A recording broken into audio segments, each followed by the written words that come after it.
Kam jirtanii wayyaadhaa nageenya fi bareedee qilleensa irraa isin haadha qabu. Sagaleen kiyya dhagahama. Engadda torbee lama dura natti fakkaatee dhiifaman ture jedhe. Sagaleen kiyya dhagahamu. Mee sagalee kiyya dhageettan atiin takka naa kennaa jettanii miti? Okay. Komantii hagammaa argaan jiru.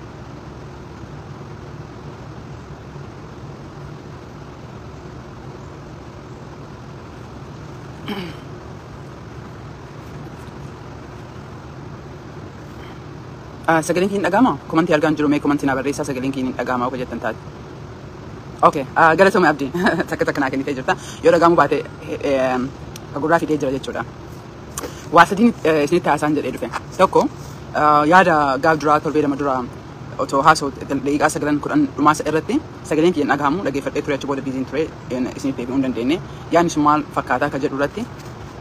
Lammata ammoo actually dhiyeenya kana waan isin quba qabdan jechuudha. Miidiyaan dubbiin zabanaa dhoksaan harka guddaan jiru quba qabdan harka guddaa garii mootummaan ofii isaatii iyyuu dhoksaa fakkeessee gadhiisaa garii jibbiinsa warra mootummaa irraa qabu ofii jalaataan gadhiisaniif dhoksaan biisanii jiru. Garuu waan TPLF keessatti ta'aa jiruu fi ani yeroo baay'ee rakkoon tokko saba biraa irratti nama biraa irratti uumame of laalee jira jechuudha. Nama keenya laalee jira jechuudha. Sanii walitti hidhatee hariiroo kenna hoo Oromoo keessan fakkeenyaa fi I think waan TPLF irratti dubbachuu ta'u ta'in wanni an barbaades keessatti roolii miidiyaa Oromoo siyaasaa Oromoo keessatti maal fakkaata? Because yoo dhugaa dubbannee jennee akka ilaalcha kiyyatti numattuu kufnee jira. We failed. Uummata keenya kufnee jirra. Kufiinsa kana keessatti immoo uummanni keenya tasuma dhugaa arguu hin danda'u. Dhugaa hin baatu Oromoo keessatti. Kan dhugaa dubbate seexaana hin jibbama. Conspiracy theory kijibatu uumamee jira. Sadii walii qabatee naasa'ee jira. Sadaffaa irratti immoo waa'ee fiilmii dhiyeenya kana atiin gadi bahaa jiru kana irratti ateetee irratti jechuudha. Sanii walitti qabatee ammoo ana konti as waggaa 4 asuma 19 as Chicaagootti dhufte jechuudha. Waa'ee ateeteen dubbisaan ture. I wish video isii otoo isa gadhiise natti taatee jedha. Haati tiyan ajjeeste jetti.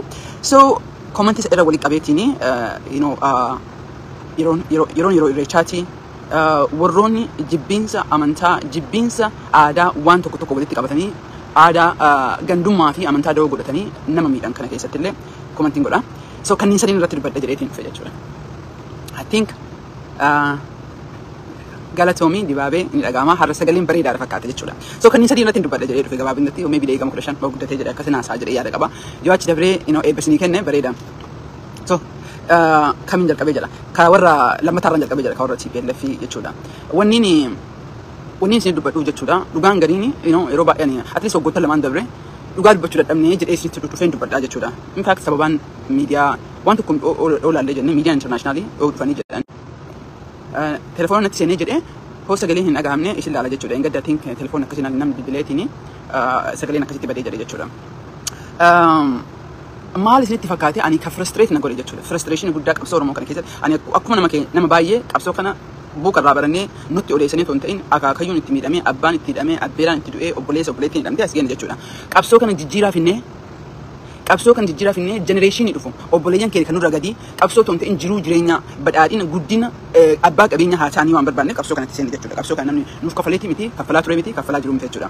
In fact bu'aa hangam arganne ka jedhu nama xiqqaa yoo ta'e malee qabsoo kana keessa irratti anallee daatee bu'aan because dhiistee manatti galuu hin dandeetta. Especially biyya alaa jirtu jitu sitti baa'ataa waan adda addaa sitti qabata jechuudha. Wanni godhanii hedduutu jira jechuudha. Sa'aatii ofii fudhatee yeroo namni keenya akkasitti jibbaan namatti ka'ee jiru san keessatti jechuudha. Waggoota lamaan dabre nama arrabsuudhaan jechuudha.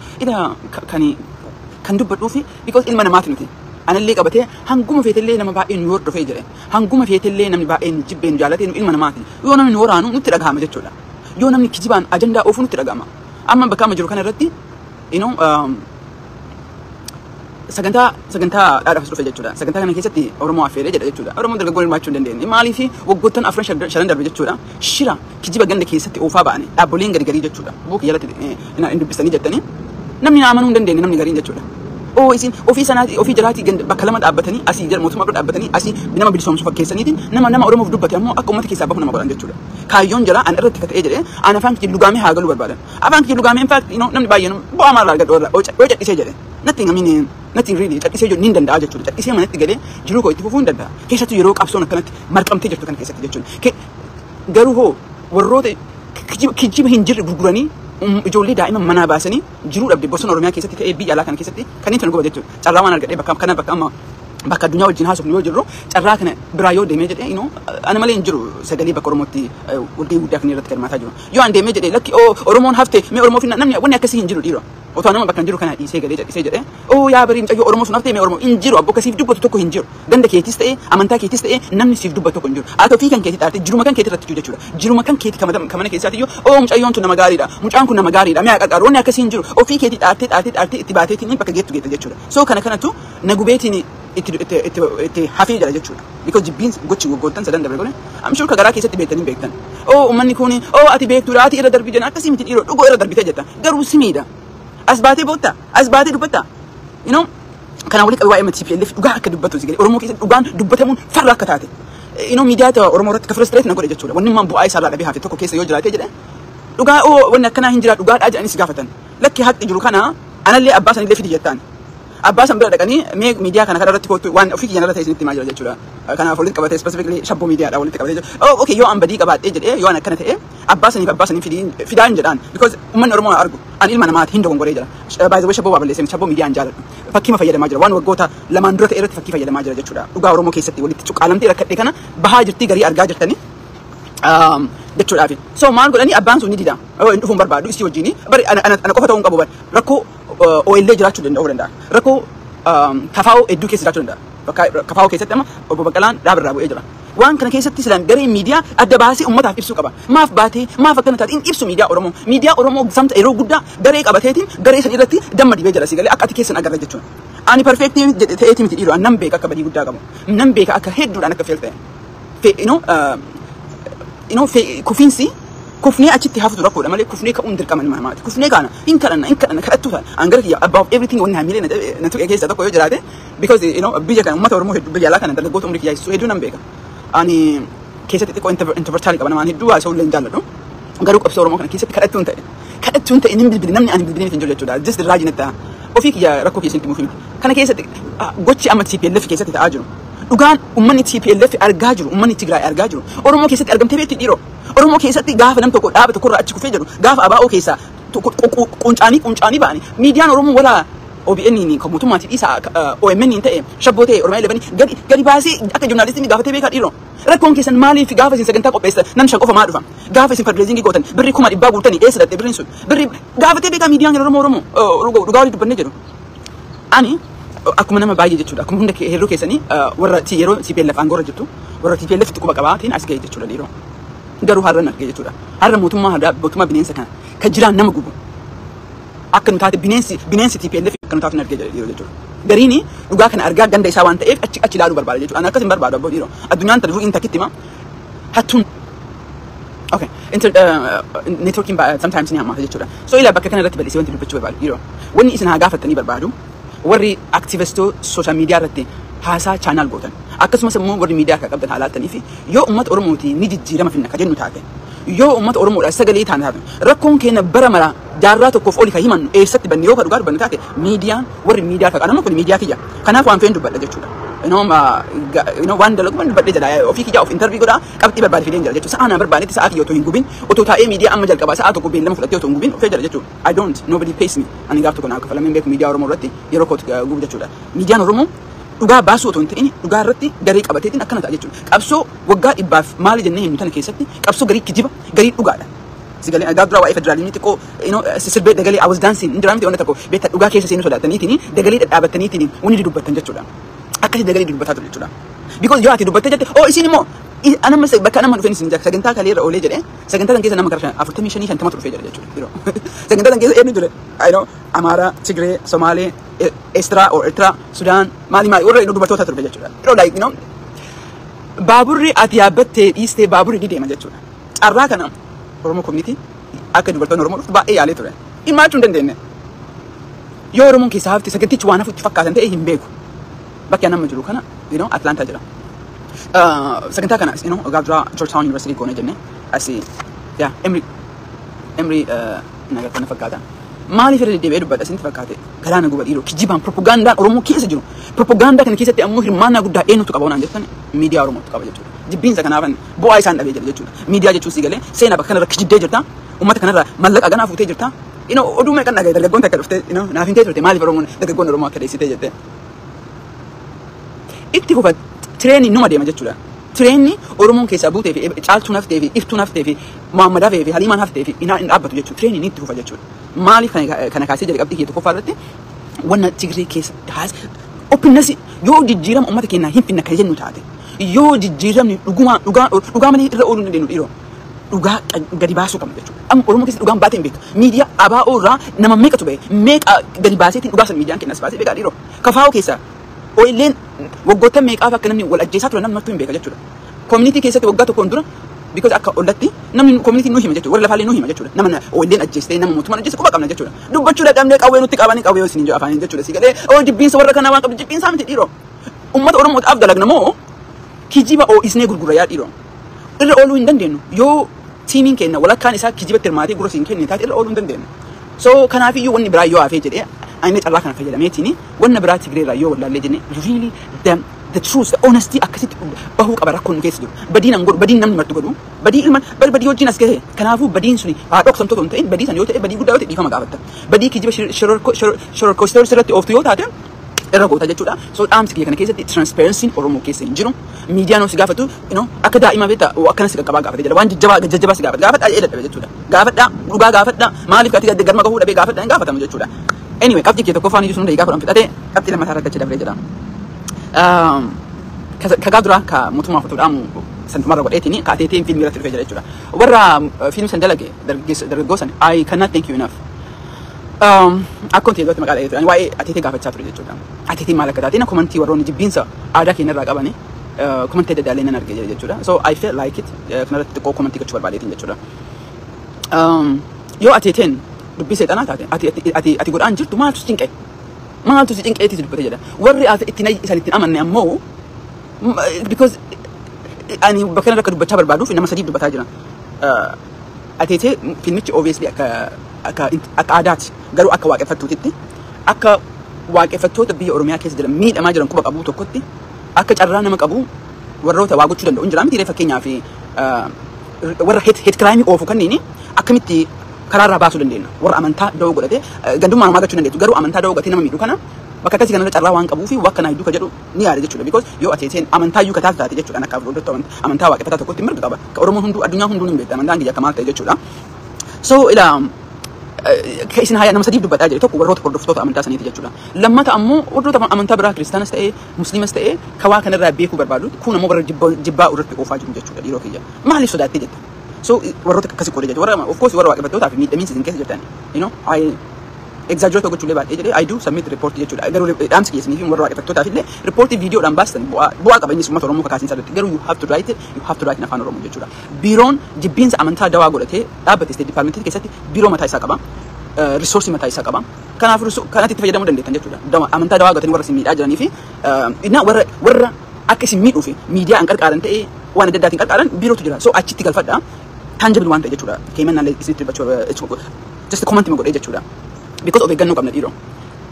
Barri darbee jira bara namarratti arba'anii bilisaan deeman darbee jira keessattuu amantaa walitti qabatee jira jechuudha. Sirnatu jira. Sirna kana hojiirra oolchuu sirna kanatti fayyadamneetiin namni marti bilisa akka jiraatee jedhu gochuu hin qarqaaraa isinitti fufaa hin jedha. Anyway karaa teetii yoo deebi'ee jedhe fiilmii kanarratti jechuudha.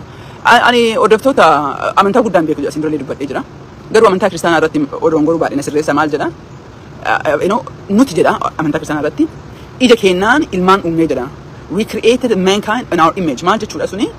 Waaqni akka hordoftoonni amantaa kiristaanaa jettutti nama yoo uumu image isaati uume namni maal jechuudha waaqa fakkaataa kan jedhu we are reflection.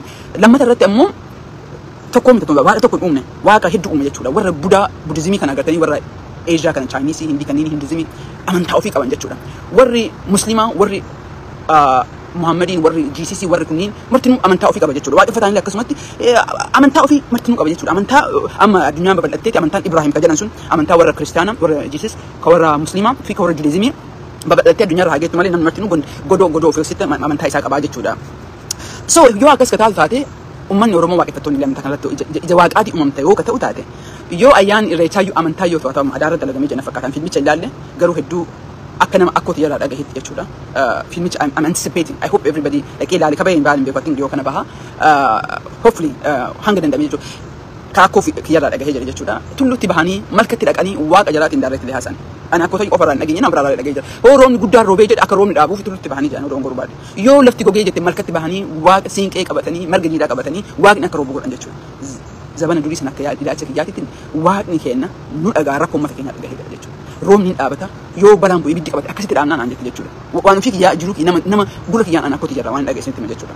Yoo dubbiin kun nu dhugaa taate yoo dhugumaan zabanni durii san zabanni uummanni Oromoo waaqa isaatiin akkasitti haasa'u taate akka ilaalcha kiyyaatti akka namaatitti jechuudha. Mukni muka keessa jira mukni duuba mukatti jira agartanii baalli gubbaa jira hiddi lafa jira. Ruutii fi liibii kan hiddaa fi wanna gubbaa jira miti yoo hiddi jalaa muramee jedhe mukni guddaa hin biqilu jechuudha. Akka Oromootitti rakkoon uummata Oromoo keessa jiru yoo laalee jedhu way eenyummaa keenya gannee hidda keenya ka lafa jiru ka waaqa keenyaa walitti nu fidu kan nu dhaga'u kan nu rifatu ka rakkoo gogiinsa keenya rakkoo hammeenya keenya argu irraa way gargar baane because olaalee jenna akka Oromootitti rakkoon Oromoo keessa jiru rakkoon saba gurraacha irra jiru ani galaana nyaata jechuudha. Just galaana nyaata akkamitti uummanni Oromoo kun baay'inaan tu akkana jiru otoo lafa badhaatu akkana qabu roobaa jira sedhe qabu rakkoo kana keessa akkasumas uummata gurraacha jechuudha. Uummanni gurraachi bakka hedduutti miidhamee jira. Arriili iyyaadee jenna ayaan nu barbaadeetiin dhiiroo. This is compage kiyya. So hiddi keenya way cinne hidda keenyaan gargar baaneetiin karaa deemu wallaallee jenne ka jedhu iyyaadee jira.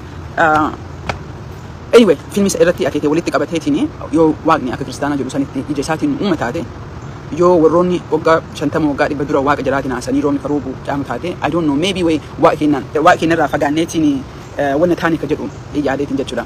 Anyway, kadhumaa irratti dhaamsa kiyyaa fi hagaaf duraa hedduudhaan cite jechuudha.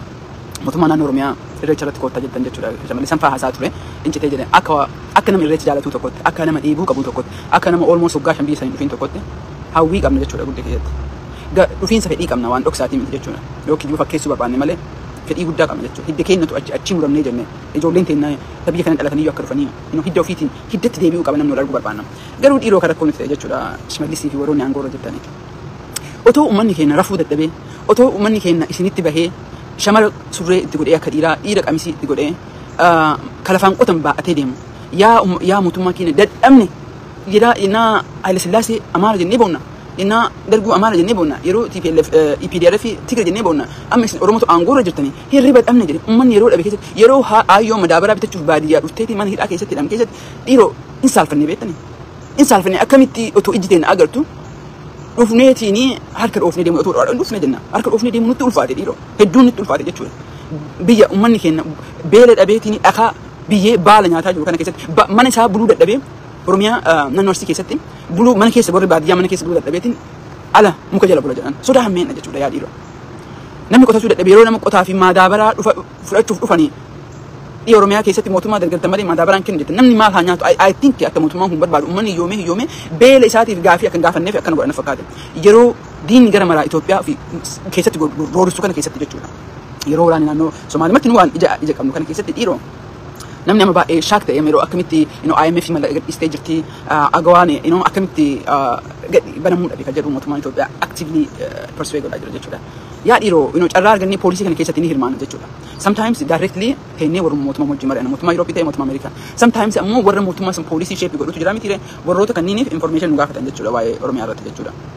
Dhiiroo akkamitti naga qabdi maal jennee haa dubbannu dhiiroo maal jennee dubbanna yoo aayyoo fi aabboon akkasitti muka qabattee isinitti boottee harma qabattee isinitti boottee nagahuma wanda biraa yoo hafee nagahan buluu dadhabne ka jettu maqaa isin bilisoomsaanii bilisummaan Oromoo tasumayyuu jaarraa fagaachaa achi deemtu yaa dhiiroo bilisummaan Oromoo akaakayyuu kiyyarraa abbaa kiyyarraa aniyyuu dulloome ilmaan keenya tartee jirtu kana keessatti gadi dhaabbannee we have to stop and think gadi dhaabbannee yaaduu qabna jechuudha dhiiroo.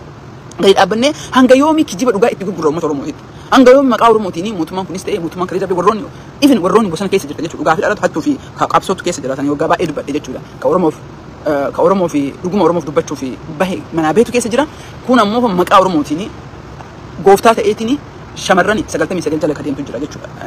Shamarran 99 kan jala deemu jira shamarran jala. Dubara qofatu si galee dhiira 99 Oromoo 99 yoo godhe haala manaallee dhiisee rakkoon qabu sun Oromoo dubara yoo goote qofa rakkoon Oromoo keessatti. Kana dubbatina naan jettanii jirtanii garuu keessa buusuu qaba. Because ani dubartiidha. I have to speak hopefully generation dhufuuf condition Oromoo keessa jiru perspective Oromoo keessa jiru amantaan nu qabnu ni jijjiirama jedhee abdiin qaba jechuudha kanarratti. Anyway So agawaan maali is this akkamiti surprise taatu yaa dhiiroo rakkoo Oromiyaa keessa jiru rakkoo naannoo biraa naannoo Amaaraa naannoo keessa jiru akkasumas taa'ee jechuudha exclusive Oromiyaa keessa jiru akkamitti callisuu dandeenya yaa dhiiroo akkamitti dhufnee irreecha irreeffachuu hawwii kennaa bar garuu akkamitti irreeffachuu dandeenya akkamitti otoo namni waan nyaate dhabee beelayyuu nagaa hangachiisuu dhabe yaa dhiiroo ilma namni I think dheeraa keessatti natti fakkaata afroo filateetiin deemuu danda'u maa bareeddeen illee rakkoodha maan dhiiratteen illee rakkoodha rifeensa maa guddifatteen illee rakkoodha biyya kana keessatti uummata Oromoo bulchina otoo jettan akkamitti dhufuun nutti ulfaate jechuu barbaadeetiin we really want to mootummaa kana bira dhaabbannee otoo akka mootummaan kun jabaatu goonu bareedaadha yeroo kana keessatti uummanni keenya ka biyya keessaas ka biyya alaas dadhabee jira waa'ee Oromoo dhaga'u uummanni Oromoo ka barbaadu naga barbaada jechuudha yaa mootummaa naga san fiduu dadhabdee jette naga san fiduu dadhabde moo fedhiin kan kee naga san irra hin jiru I don't know it's a matter of debate jechuudha so dhaamsan godhaa ture duratti jechuudha jijjiirama barbaadan taate really karaan kalee deemtanii I mean ma shakkisiisee jira jechuudha jijjiirama barbaadanii agawaan akka deebi'uu barbaada akkami agawaan deebi'uu danda'a yaa dhiiroo is insalfannee beektanii I mean because yeroo kana keessatti yeroo diinni gara maraa quba Oromoo irratti qabu yeroo gara maraan namni wal ta'ee jiru quba qaba jechuudha miidiyaa oguu dubbachuu dhabee jedhe sababa duratti qabxee jalqabaa irratti haasa'ee jedhe haa dhiisu malee mootummaan Ali Yusuf mootummaan rakkoo hin qabu dhiisisiin jedha anyway so kanaafiyyuu biyyattii sani anchor state biyya taatee yeroo kana keessattuu manni keenya keessattuu kan naannoo keenyaa jechuudha bari waan ajaa'ibsiisu manni keenya naannoo keenyaa irratti rakkoo guddaa ofiisaa qabu irratti garii ammoo ofiisaaf illee ammoo diina walitti ta'e jechuudha anyway kan wajjeessaa jiru kan gorra'aa jiru kan wataa jiru kan saamaa jiru keenuma kana wanti gargar baafannee jenne tokko yoo jiraate waggaa lamaan dura dubbatina mootummaa kana keennan jedhina jedha lakki abboo qabalee kan kee qabulchu arsii keessatti eenyu ilmuma beeraa keetii dibar hattuun wallagga keessatti eenyu aboo warra wallaggaa ta'e arsii yookiin harargee miti dhufee qabulchaa jiru ka godhaa jiru ilmaanuma wallaggaati jechuudha ilmaanuma itu keessatti naannoo garii keessatti gosta takka walitti wal qabdu gujii keessatti rakkoo gujii naannoo dhifam gujii miti karayyuu keessatti nan beeka jechuudha achi keessa kan jiru gujii keessatti I mean naannoo gujii such a deep rakkoon gujii keessa jiru gadi fagoo waan ta'eef I don't want to comment jechuudha bakka guddaa keessatti keenyuma ilmaan kenna jechuudha keenyumatu maataa jira yaa dhiiroo uummata kana bilisoomsine yoo jettan taate ayyoon harma baastee hin beekan aadaa keenya keessatti harmi isii warri dahe jechuudha ilmanii aananii yaa waaqa irriba nagaa harafuu dadhabne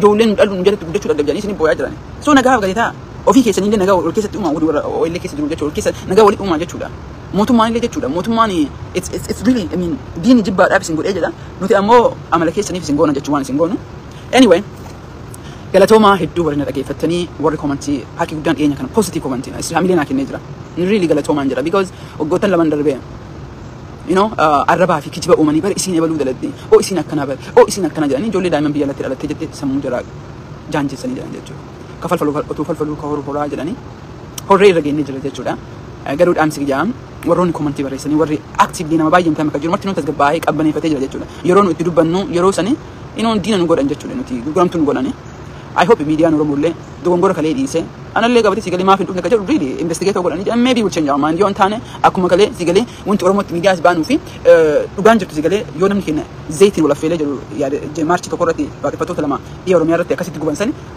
kasaniin dubbatina kasaniin dubbannu sigalee harka yoo Oromoo gubee qaqqalatee nyaatu kana hin dubbannu jedhu sigalee dhiiroo akkasitti irra ooluu hin dandeenyu komantii keessa namallee hedduu galatoon warna eegdanii illee jaaladhee jira gariin umrii kiyyaaf furuu dhabeef komantii godhan laaka akka adoon keessan sun namni dhusanii fayyadamu ni pay attention garuu warroonni gandumatti galchataniitiin umriin abbaa kiyya ta'uu danda'u kan gorsuu danda'u marti yookuu maqaa jijjiirra kee nama arorsee jedhu quba waan qabuuf siniin jedha namatti dhagahamee jira jechuudha mee karaa hojii keenyatti yoo deebi'e hojii dhaabnee otoo hin ta'in obviously akka kaleessanii rakkoo mallaqaatiin rakkoo fandiidhaaf hojii guddaa gochuu hin dandeenye jechuudha we will struggling garuu san jechuun ammoo addunyaa irratti already waan nu beekaniif dalagaa kennaa fi nu waamanii bakka hedduu walgahii hedduutu jira jechuudha waa'ee agawaas ta'ee waa'ee amma gabra torbee lama dura gaafa beeksanii UPR waggaa 5 biyyi UN biyya tokko human rights assessment godha jechuudha Itoophiyaan bara 2019 taatee turte amma bara 2024 illee waan ta'aa jirtuu fi isa irratti waan baasni dhaabbilee kara 26 wajjin waan baasni isinitti mul'isee jira jechuudha so Oromoo rakkoo Oromiyaa keessa jiru jechuudha akka uummanni addunyaa mootummaan kun mootummaa Oromooti uummata Oromoo bu'aa buusaa jira akka hin fakkaannee fi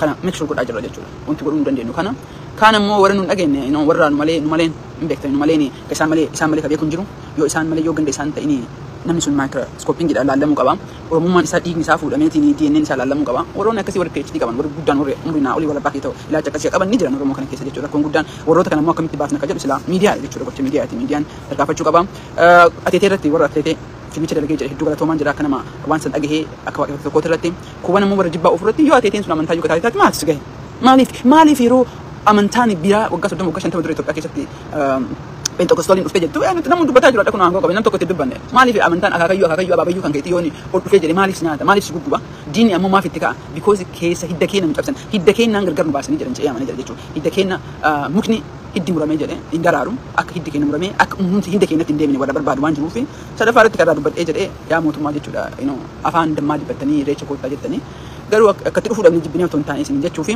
kun ammoo isin galatoomaa hojii aga dandeenyetti majirraa wanta adda addaan deemaa jira kanuma isin jedhaa fayyaanaa ta'a isin jedha I don't know wanni dubbadhullee miidiyaa keessatti wanni guddaan yeroo kana keessatti wanni martuu miidiyaa waan jiruuf yeroo dhufee wanni isin dubbadhu hin jiru hamileen itti dhufu guddaan illee hin jiru dhugaa isinitti himnee jenne dhugaa onnee itti isinitti himnee jedhee gariin hin bareedaa gariin hin bareedu